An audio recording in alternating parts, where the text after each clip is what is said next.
En el siguiente apartado abordaremos la clavada. Ya sabéis que la clavada consiste en inmovilizar una pieza. Veremos que esa inmovilización puede ser relativa o absoluta. Exploraremos sus distintas posibilidades y mostraremos algunos ejemplos de cómo defendernos de ellas. La clavada lleva asociados muchos conceptos tácticos y es una herramienta recurrente en todos los momentos de la partida. Así que vale la pena familiarizarnos y aprender a utilizarla de forma correcta. En primer lugar, tenemos que distinguir bien entre tres conceptos: el ataque doble, el ataque rayos X y la clavada. Son muy parecidos entre sí y conviene entender en qué se diferencian. Lo que aquí estamos viendo es un ataque doble. La torre en D5 amenaza por un lado el rey enemigo y por el otro el alfil. En este caso, al ser el rey una de las piezas en peligro, lo llamamos jaque doble. Veamos ahora en qué consiste el ataque rayos X. Aquí, la torre en H5 amenaza al rey, pero por detrás del rey amenaza también el alfil. Lo característico de este ataque es precisamente eso: atacar a una pieza a través de otra. Y vamos ya con el tema que nos ocupa, la clavada. Como vemos, se ataca al alfil y por tanto no es jaque. Sin embargo, la pieza está inmovilizada porque detrás tiene una pieza de mayor valor. En este caso, se trata de una clavada absoluta porque la pieza amenazada indirectamente es el rey y por tanto, el alfil no tiene otra opción que quedarse donde está. Más adelante veremos que hay otro tipo de clavada.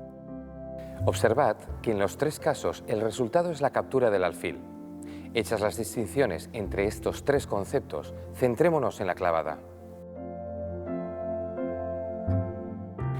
Ya hemos visto que utilizamos el término clavada absoluta cuando es el rey quien está amenazado indirectamente. En estos casos no se puede mover la pieza que lo protege, ya que sería una jugada ilegal. Estamos obligados a mover para evitar su pérdida. Veamos un ejemplo algo más complejo.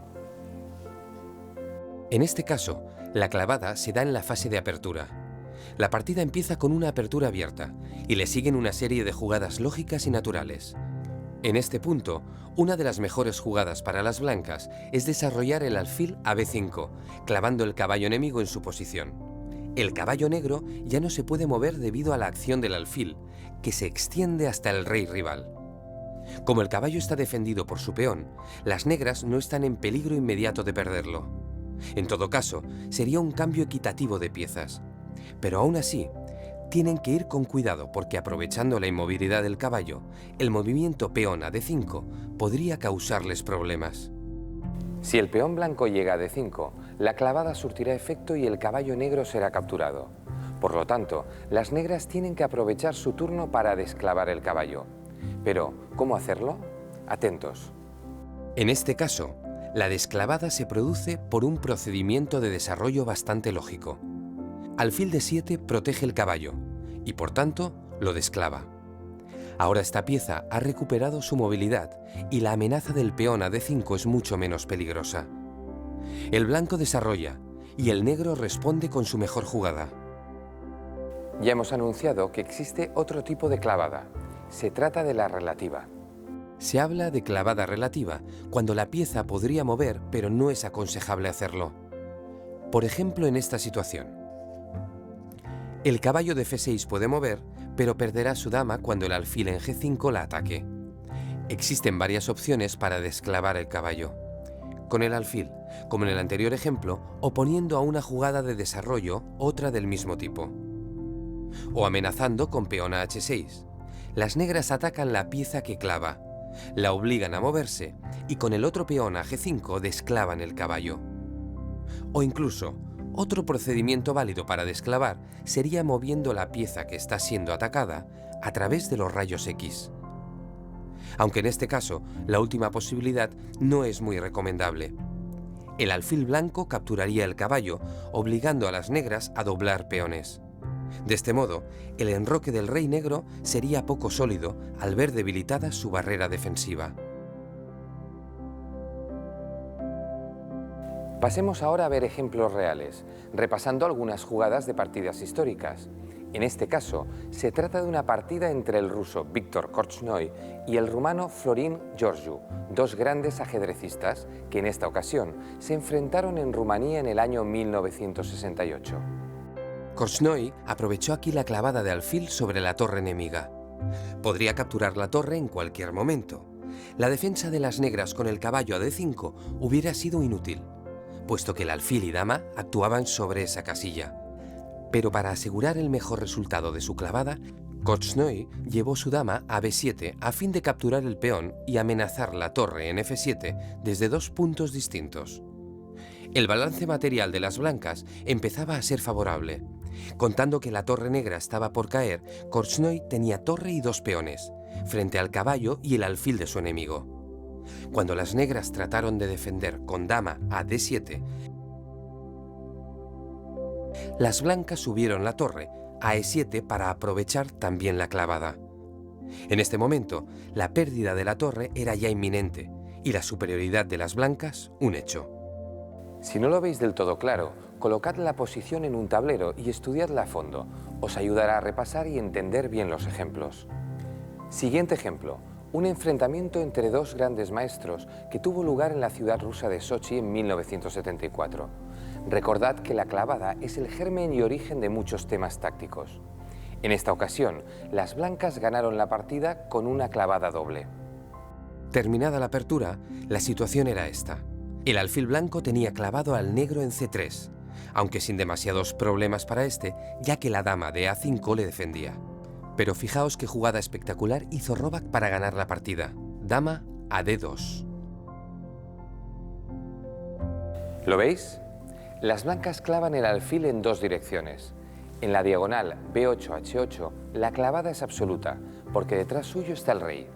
Sin embargo, en la diagonal D2 a A5 es relativa, pero también peligrosa, puesto que si el alfil se mueve, las negras pierden la dama. Así que el negro solo podía mover el alfil en la diagonal de B2-H8 y de cualquier manera perdía la dama. Hizo la jugada más lógica, capturar el alfil en B2. Como era de esperar, perdió la dama y por consiguiente la partida. Fijaos en esta situación. La clavada se utiliza aquí en el final para ganar la partida, utilizando en este caso un peón.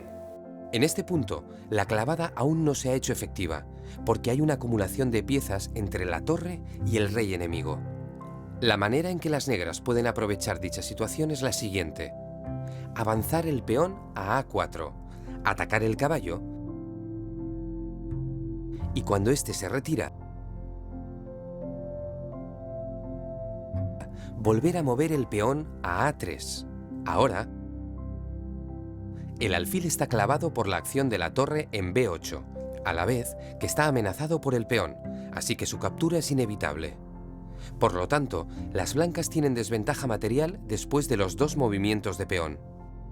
Observad bien este ejercicio de práctica. Ahí vemos el preludio. Apertura con peón de dama. Los dos bandos van desplegando sus fuerzas.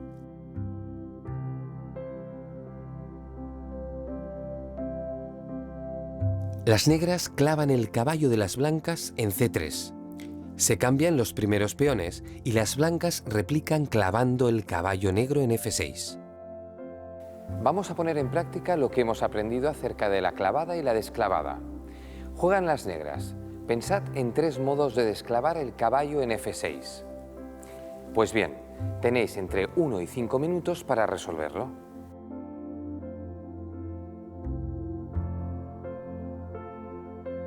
Vamos allá. Por un lado, podemos retroceder con el alfil de B4 a E7. No es una buena opción, porque movemos una pieza que ya estaba desarrollada. También podríamos mover la dama hasta D6. Tampoco es la mejor alternativa, ya que nos obliga a mover la dama antes de tiempo. El mejor movimiento que podemos hacer para desclavar el caballo es peón a H6, para atacar la pieza que clava. Si el alfil insiste, entonces podemos avanzar con el otro peón a G5 para amenazarlo y acabar de desclavar nuestra pieza. Después de eso, incluso podemos contraatacar con el caballo a E4, aprovechando la confluencia de nuestras piezas sobre el punto C3. Hay que decir que si nos encontráramos esta situación en una partida real, probablemente sería mejor hacer otras jugadas antes de desclavar. Una posibilidad sería saltar con el caballo de B8 a D7. Otra, mover el peón de C7 a C5. En resumen, a veces la mejor jugada no es desclavar, sino mantener la clavada unos turnos para hacerlo más tarde.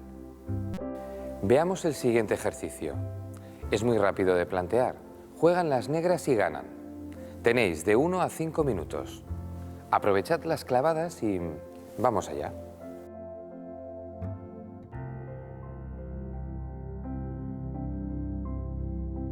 Observad que la torre blanca está clavada pero solo en un sentido.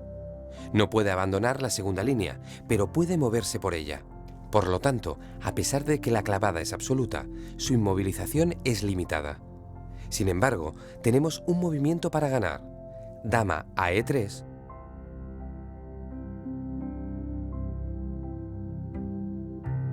o dama a E6. La idea es atacar la torre enemiga desde los dos puntos para que el rival no la pueda mover sin perder una pieza. La torre enemiga captura la nuestra en A2 y nosotros tomamos su dama en E1. Ahora, nuestra superioridad es tal que no debería costarnos mucho acabar de ganar la partida. Os propongo un nuevo ejercicio. Partimos de esta situación. Las blancas tienen un peón en la séptima fila que les gustaría coronar, pero las negras controlan bien con su torre la casilla de coronación en A8. Si las blancas coronan, las negras simplemente capturan. Por otro lado, las blancas también pueden capturar la torre rival en F8, pero tampoco consiguen nada. El rey captura la torre blanca y el peón de A7 sigue sin apoyos para progresar. Por eso las blancas idean un método para resolver la situación. Fijaos en que las negras no pueden mover la torre de F8. En vertical es ilegal y en horizontal quedaría indefensa en las casillas E8, D8 o C8. Y si capturan en B8, permiten a las blancas capturar con peón y coronar dama. Las blancas aprovechan esta inmovilización de forma brillante con torre a E3. Os estaréis preguntando en qué radica la brillantez del movimiento si torre en E3 no amenaza nada. Pues bien, las negras piensan lo mismo y capturan con caballo por B5. Aquí viene la pregunta. ¿Cómo siguen las blancas? Tenéis de 2 a 10 minutos para resolverlo.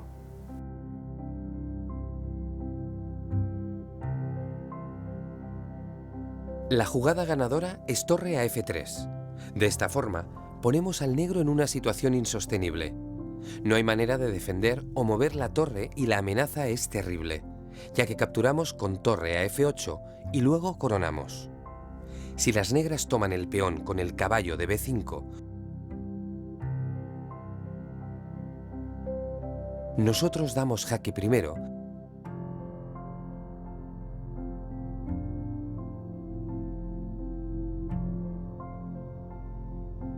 y jaque mate en el siguiente movimiento.